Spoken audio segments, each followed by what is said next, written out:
Bueno, casi comenzar a estas horas que son, cuando llevamos ya muchas horas de cerebro, y vamos a intentar, yo por lo menos, ser muy breve y ser coherente, dejar descansar a vuestros cerebros, que los veo que están un poquito agotados, ¿verdad? Tantas horas. Y preguntaréis, bueno, ¿y qué hace un psicólogo aquí? ¿No? Bueno, sobre qué es la neuroarquitectura, os va a hablar Jesús, que somos parte de un equipo que estamos trabajando. Como sabéis, este año es el año de las neurociencias y, queramos o no, en este siglo XXI, en estos tiempos que corren, con esta crisis y demás, casi siempre el único recurso que nos quedan o lo único que no nos pueden robar es nuestro cerebro. Y lo tenemos que adaptar para superar las crisis, los cambios, los nuevos tiempos, etcétera. Y la neurociencia está tocando a todas las áreas, a todas las disciplinas que hay. Desde la economía, tenemos la neuroeconomía, tenemos todo lo que es gestión empresarial, el neuromanagement, en el marketing, y también llega a la arquitectura, ¿no? Se hace un planteamiento de los distintos, digamos, de las distintas fases en las que el arquitecto y todos los técnicos de la construcción se reúnen y tienen en cuenta un montón de variables externas. Habéis oído hablar magníficamente aquí de materiales, de recursos, etcétera. Pero un poco la introducción es ¿para qué sirve la neurociencia? Es decir, ¿qué se conoce del cerebro frente a cuando uno entra en un espacio? ¿Cómo funciona? Y eso, por ejemplo, puede delimitar, como en los hospitales, rentabilizarse para que el enfermo en determinadas construcciones pues estén menos tiempo y cueste menos dinero, etcétera. Un poco de esto se trata la neuroarquitectura. ¿Y qué pintamos los psicólogos ahí? Bueno, pues hacer lo que sabemos hacer, hablar del cerebro, cómo funciona, y un poco el tema que podíamos ver aquí, muy breve, es la percepción. La percepción, uno le afecta, lo ve, procesa la información y da la respuesta consciente. Pero hay muchos estímulos que nosotros percibimos y no entran dentro de nuestra conciencia. Por tanto, un poco creo que se tenía que conocer que el cerebro tiene distintas partes, o al menos para estudiarlo, y que no todo lo que vosotros trabajáis va a la corteza cerebral, sino que se tienen en cuenta un aspecto muy importante que son las emociones. Entonces, cómo influyen las emociones en la percepción del espacio y cómo se tiene que tener en cuenta todo este proceso emocional, porque al fin y al cabo, ¿verdad?, construimos para los seres humanos que estamos aquí, para que nos sintamos felices, cómodos y podamos tener intimidad, y todos estos conceptos están muy relacionados, así que yo ya no voy simplemente a haceros esta introducción para que descanséis el cerebro y ahora ya tengamos la expectativa de, vamos a definir qué es realmente la neuroarquitectura. Jesús. Bueno, buenos días a todos. Está encendido, ¿no? Realmente yo creo que lo más importante que quería comentaros, y sobre todo el mensaje de transmitiros de lo que es la neuroarquitectura, es que al final de lo que se trata es abordar lo que es la arquitectura desde una óptica distinta. Se supone, bueno, hasta ahora todo lo que es la arquitectura se ha desarrollado con criterios de funcionalidad y estética, buscando la mejor funcionalidad y combinada con la estética. Pero realmente no se ha tenido en cuenta qué efectos tienen ese diseño arquitectónico, ese espacio arquitectónico que se ha creado en las personas que lo van a utilizar. O sea, al final las personas no están dentro del proceso, se infiere más o menos qué tipo de necesidades pueden tener, pero hasta ahora no se ha llegado a analizar qué efectos tienen en la conducta y en sus emociones, ¿no? Y realmente las neurociencias han descubierto, como comentaba Lucía, que realmente ese espacio arquitectónico que hemos creado y en el que vivimos está influyendo en nosotros, pues en nuestras emociones y en nuestra conducta, y además de manera inconsciente, según ha comentado ella. Ya digamos que los primeros descubrimientos sobre esto fueron a finales del siglo pasado. Dos científicos americanos, Edison y Gates, descubrieron que el ser humano, bueno, hasta ahora existía el paradigma de que el número de neuronas cerebrales uno nacía con un número determinado y se mantenía toda la vida, y ellos realmente descubrieron que no, que en determinadas circunstancias el ser humano es capaz de generar nuevas neuronas. Y descubrieron además que esa capacidad de generar nuevas neuronas estaba influida por el entorno en donde habita, en donde vivimos, ¿no? O sea, que de ahí fue un poco ya el punto de partida donde se vio que había cierta relación o cómo los espacios arquitectónicos realmente influyen en las personas. Realmente se trata de respuestas a preguntas de cómo afecta a nuestra conducta el grado de privacidad que nos viene del lugar de trabajo, cómo interpreta nuestro cerebro el espacio en que vivimos, por qué los enfermos se recuperan más rápidamente en hospitales con amplios ventanales al exterior, cómo influye la luz natural en nuestro rendimiento, qué ambientes generan más descontento y agresión, qué entornos favorecen nuestra colaboración en el trabajo, por qué determinados espacios nos inspiran sensación de bienestar o cómo afectan los espacios a nuestros pensamientos, a las hormonas o a nuestro grado de estrés, ¿no? Bueno, esta realmente es toda la respuesta a todas las preguntas a las que trata de dar respuesta la neuroarquitectura. Quiero comentar algo sobre el Feng Shui, porque posiblemente a lo mejor habéis oído hablar algo del Feng Shui. El Feng Shui hablamos de esoterismo, ¿eh?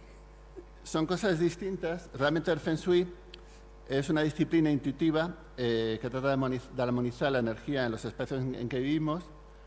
Realmente desde el paradigma cuántico puede tener sentido, pues porque si en el fondo somos sistemas de energía en vibración continua y en los espacios arquitectónicos tratas de que las energías fluyan de manera natural, pues evidentemente los seres humanos que vivimos en esos espacios van a influir en nosotros, ¿no? Eso digamos que es una tendencia milenaria que se ha desarrollado en China, no tiene ningún fundamento científico, salvo el que he comentado, pero por otro lado está lo que es la ciencia de la neuroarquitectura, que no tiene más de 10 años, que también de alguna manera se ancla en lo que es la psicología ambiental y de alguna manera es una justaposición de ambas ciencias. O sea, por un lado lo que es la psicología ambiental y por otro lado, bueno, pues cómo el diseño arquitectónico basado en los avances de las neurociencias pueden ayudar a dar respuesta a todas las preguntas que hemos visto antes, ¿no? ¿Cómo se hace esto? Bueno, uno de los aparatos que se han creado, por ejemplo, es un prototipo de realidad virtual, como veis en la imagen, en donde una persona interactúa en un espacio arquitectónico simulado y tiene unido pues, una especie de escáner en donde se ve qué áreas del cerebro son las que se activan cuando está en determinadas situaciones. Entendiendo cada área del cerebro qué impacto tiene en la conducta, nos puede ayudar a conocer cómo ese diseño afecta a las personas. De hecho, esto es un proyecto que se está realizando en California y, bueno, realmente, como veis aquí, la primera institución que se ha creado sobre esto se creó en California en el 2003, la Academia de Neurociencias para la Arquitectura, en San Diego. Os dejo su página web. Y, bueno, pues la verdad, su misión es investigar cómo influyen los diferentes aspectos arquitectónicos sobre los procesos cerebrales, ¿no? Este es un modelo más o menos rápido, que no tengo mucho tiempo para verlo, pero os voy a contar rápidamente cómo podemos hacer una aproximación desde el diseño tradicional para poder considerar también un poco el lado, digamos, del usuario final de ese espacio, ¿no?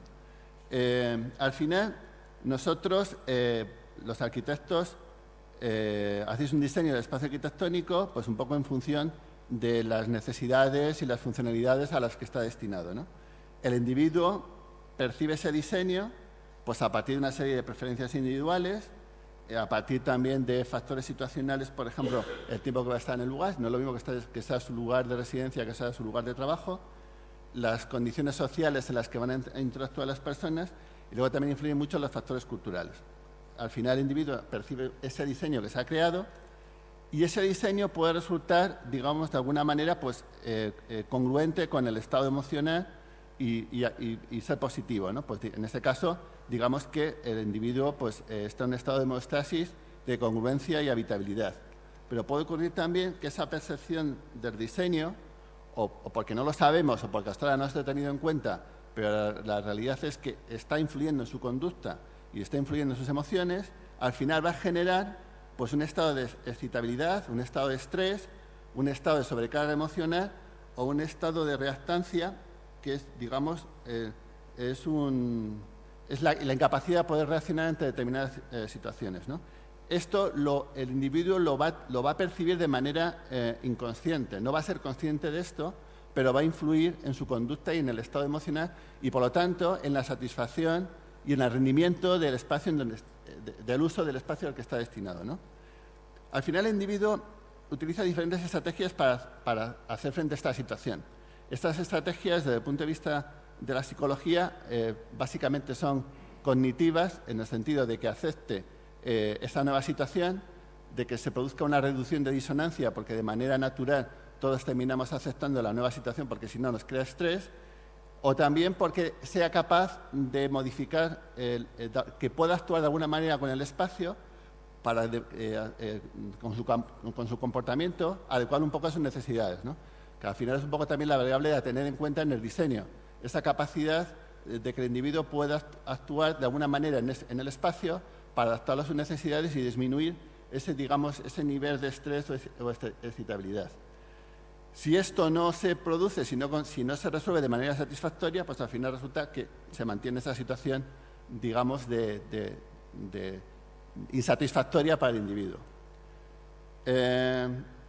Vamos a ver ahora algunas variables, así como a título de ejemplo, algunas variables sobre las que se podría actuar desde el punto de vista arquitectónico y cómo influyen las personas. Son algunos avances o algunas pinceladas de cómo la neuroarquitectura puede ayudar, ¿no?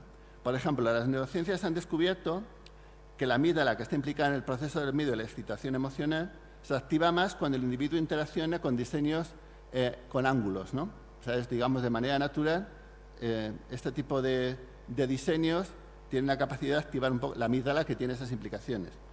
Por ejemplo, se ha visto también que aquellos que viven lejos de entornos con una elevada densidad social son menos proclives a los efectos adversos del estrés cuando llegan al lugar de trabajo. O sea, si tú vives lejos de la ciudad, en un lugar tranquilo, resistes más el estrés que aquella persona que vive en un lugar masificado y además va a trabajar en un lugar masificado, ¿no? Por ejemplo, los techos altos estimulan el pensamiento creativo y reducen la percepción de masificación. O, por ejemplo, las habitaciones rectangulares frente a las cuadradas también tienen el efecto de reducir el sentimiento de masificación. Jesús, ¿me permites un momentito? Porque estoy viendo caras de la amígdala. Como os he dicho, el cerebro consta de 3 partes. La parte más primitiva es el reptiliano, que es toda nuestra parte instintiva, para que vayáis encajando un poco esto. El siguiente o la siguiente parte del cerebro, que es donde está, digamos, que debería de ser vuestro aliado en la construcción, que es el sistema límbico, que es donde están todas las emociones. La amígdala es una parte que está inserta en esta parte del cerebro, que los estímulos angulosos provocan situaciones bastante desagradables. Supongo que eso desde la intuición lo sabéis. Y hay muchos dichos con las esquinas, y incluso en los dibujos animados ya lo veis, ¿no? Que los niños siempre, los malos, aparecen con trazos puntiagudos. Eso se procesa en el cerebro de una manera inconsciente, porque el sistema límbico, todo lo que se procesa ahí, no alcanza la corteza cerebral, que es donde está la conciencia, pero sí que tiene efecto en el cerebro, o sea, en nuestra conducta. Así que por ahí van un poco las investigaciones de cómo esto está unido, y lo veis pues puesto aquí para después tenerlo en cuenta. Luego, continuando, por ejemplo, con el tema de las ventanas, todos los grandes hospitales modernos, bueno, pues tienen grandes ventanales, porque sí se ha demostrado, se ha comprobado que la luz ayuda y favorece la recuperación en los hospitales. Y además, por ejemplo, en las aulas mejora el rendimiento de los alumnos. O sea, que en estos lugares, con estos usos, el hecho de la iluminación es un efecto muy positivo. Luego también es un hecho comprobado que el papel importante de las ventanas es que proporciona un escape psicológico, sobre todo en los lugares de mucho estrés, ¿no? Incluso en los efectos, se ha comprobado también, por ejemplo, que simplemente un póster con vista de paisajes logra efectos similares. Os voy a explicar por qué, para que no penséis que estamos locos por colocar los... Bueno, debido a las neuronas espejo, que nos dicen que no hace falta estar en los sitios para que nuestro cerebro se active de la misma manera. Entonces, al ver ese paisaje estar inmersos en esa situación, nuestro cerebro se activan una serie de sinapsis neuronales, se da la información y nos metemos en el papel y al ver esa vista nos imaginamos que estamos ahí y tiene el mismo efecto reparador que si estuviéramos en esa ciudad o en esa situación. O sea que está muy relacionado. Cada cosita de estas hay una base cerebral detrás de ello, ¿no? Sí, porque al final, desde el punto de vista de interpretación del cerebro, para el cerebro el efecto es el mismo desde el punto de resultados que si estuviera realmente en ese sitio. Bueno, por comentar algunos resultados, todos tenéis la experiencia de que simplemente el bajar la iluminación en un lugar determinado pues tiene el efecto de reducir el volumen de la conversación, simplemente por reducir la iluminación, ¿no? Ahí veis un poco que de manera natural se producen efectos, ¿no? Luego, el aspecto más importante de los estudios realizados sobre iluminación son dos cosas. En primer lugar, que los individuos puedan adaptarlos a sus necesidades, lo que comentaba antes, de que tú puedas con tu conducta adaptar el medio a tus necesidades, y sobre todo también que es más importante la superficie impactada por la luz que la intensidad de la misma. Es más importante que la superficie que impacta la luz en el espacio sea grande a que sea intensa. Otro aspecto importante, por ejemplo, es el tema de los colores. Y con relación al tema de los colores, os voy a contar una anécdota que me pasó en un estudio que hicimos hace unos 10 o 12 años. Hicimos un proyecto de investigación sobre desatisfacción de distribución de materiales de construcción a nivel nacional. Y en el área de Levante nos encontramos con que nuestro cliente pues obtenía una valoración muy baja en general en todas las variables.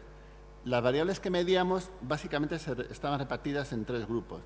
Características técnicas del cemento, todo lo que es logística de abastecimiento y atención al cliente.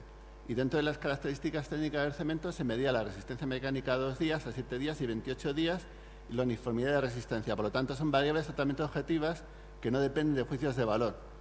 O cumple o estás contento con esas características o no. Bueno, pues nos encontramos que en el área de Levante, de manera sistemática, y hicimos el estudio con ellos durante 8 o 10 años, todos los años la valoración salía muy baja. Y entonces, en una reunión de presentación, el director de producción decía: esto no puede ser, el estudio está mal hecho, porque nosotros cumplimos la norma y es imposible que tengamos una valoración más baja que el resto de los fabricantes en esa región. Entonces decidimos hacer un estudio cualitativo para investigar por qué la valoración de manera consistente salía todos los años más baja. Entonces, a entrevistar a los clientes finales, que sobre todo eran pues arquitectos, eran distribuidores y almacenistas y pequeñas empresas de construcción, pues nos decían, cuando hablabas con ellos sobre este tema, te decían: bueno, sí es verdad, pero como yo lo que estoy valorando es el producto, a todos los efectos, mis clientes me están diciendo que ese producto es malo. ¿Por qué es malo? Por ejemplo, el almacenista te decía: es que cuando vienen a comprar el cemento de tu cliente, no lo quieren porque tiene un color claro. Y aquí el color claro se asocia a menor resistencia.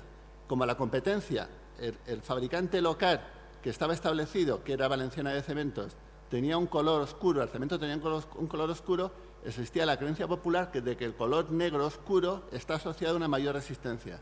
Nuestro cliente tenía un color claro y entonces el hecho de tener claro hacía que el que compraba cemento al almacenista se llevara 2 sacos en lugar de 1 porque pensaba que necesitaba más cemento para conseguir la misma resistencia. O algún arquitecto nos contaba: si eso es cierto, pero cuando está haciendo la obra un cliente del pueblo y va a ver cómo va la obra y dice: echa más cemento, que está muy claro. O sea, son situaciones que no son racionales, pero al final están actuando en el comportamiento, ¿no? Bueno, pues aquí es un ejemplo de cómo el color está influyendo de manera subjetiva en la valoración de los materiales que utilizas en la construcción, ¿no? Bueno, y a partir de aquí, bueno, pues todos los colores tienen un significado y dependiendo del uso que tenga el edificio, si tienes en cuenta el significado de esos colores, hay muchos libros sobre psicología del color que te pueden ayudar a interpretar un poco, manejar esas variables para conseguir un efecto más positivo, ¿no? Luego, el tema de la privacidad, y ya acabo un poco con esto para no alargarnos demasiado. Voy a hablar sobre todo con el tema de la privacidad, que es un poco la capacidad que tienen los individuos, el grupo al que pertenecemos, de personalizar el espacio o de ejercer un control selectivo sobre las personas que acceden al mismo. A partir de ahí, digamos que hay 2 tipos de distribuciones. hablamos de distribuciones sociofugas y distribuciones sociópetas. Las distribuciones sociofugas del espacio y del mobiliario son aquellas en las sociofugas son las que evitan la interacción social, y las distribuciones sociópetas son todo lo contrario, son distribuciones que ayudan o son proactivas en lo que es la interacción social. Desde este punto de vista, en lo que es en la parte de diseño, por ejemplo, en el aeropuerto de San Francisco se pensó en una distribución sociofugaz pues para, por ejemplo, evitar que la interacción entre los pasajeros fuera obligada. Si os fijáis un poco en el diseño de los asientos, están planteados de tal manera que la interacción social entre los individuos desaparece. No tienen por qué interactuar entre ellos, ¿no? Bueno, pues esto, digamos que es un tipo de diseño de este tipo que puede ayudar en función de que quieras o no que los individuos interaccionen. Y luego un ejemplo de lo que es una distribución sociopeta, bueno, pues es un centro comercial normal y corriente, es ese tipo de distribución, ¿no? Al final es un poco pensar en cómo vas a distribuir el espacio interior si lo que quieres es conseguir que haya o no interacción entre los individuos. Bueno, y al final, un poco para terminar la presentación, yo lo que diría es que a partir de ahora, y yo creo que la tendencia actual es buscar la manera, que es un poco la herramienta que poco a poco la neuroarquitectura irá ofreciendo, es cómo hacer y conocer el efecto que va a tener el diseño que hagamos en los individuos. Se trata un poco de incorporarlos en todo el proceso de diseño, teniendo en cuenta que tiene que proporcionarles una satisfacción en el trabajo y tiene que ayudarles en mejorar el rendimiento de su trabajo, ¿no? O sea, básicamente yo creo que esa es la contribución de la neuroarquitectura. Es una ciencia que es muy reciente y que yo creo que en los próximos años poco a poco irá introduciéndose. Muchas gracias.